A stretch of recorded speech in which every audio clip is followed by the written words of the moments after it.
Les 3 erreurs financières à ne pas faire pour votre enfant. Première erreur, mettre juste 50 € de côté par mois pour votre enfant. Donc, par exemple, sur un compte courant. Mais ça, c'est très dommage, c'est une erreur parce que cet argent ne va pas être rémunéré et il va juste être exposé à l'inflation. Donc, finalement, si vous commencez dès sa naissance, eh bien, pendant 18 ans, il va perdre énormément de valeur, de pouvoir d'achat et vous n'allez pas vraiment lui donner ce que vous auriez pu. Il y aurait un gros manque à gagner. À la place, vous auriez pu, par exemple, alors à minima, placer sur un livret A, mais là aussi, ça ne va pas aller chercher grand-chose. Au mieux, c'est plutôt d'investir sur des placements, alors certes risqués, mais comme on a 18 ans, on peut prendre des risques et on peut aller chercher donc de la performance. Deuxième erreur, c'est de ne pas commencer tôt à mettre un petit peu de côté. Ça peut même être que 10 € ou 20 € par mois. Et plus vous commencez tôt à investir, plus vous allez avoir d'intérêts composés, d'effets boule de neige pour votre enfant et donc un capital final à lui donner important. Troisième erreur, c'est de ne pas lui donner d'éducation financière. Il faut apprendre à son enfant à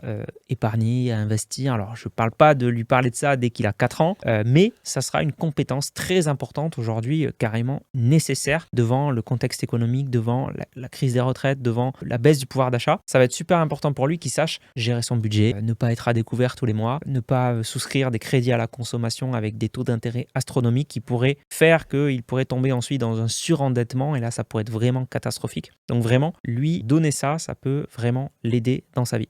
T'es intéressé par l'investissement, tu veux te lancer, j'ai créé une formation, elle est offerte, clique sur le premier lien dans la bio.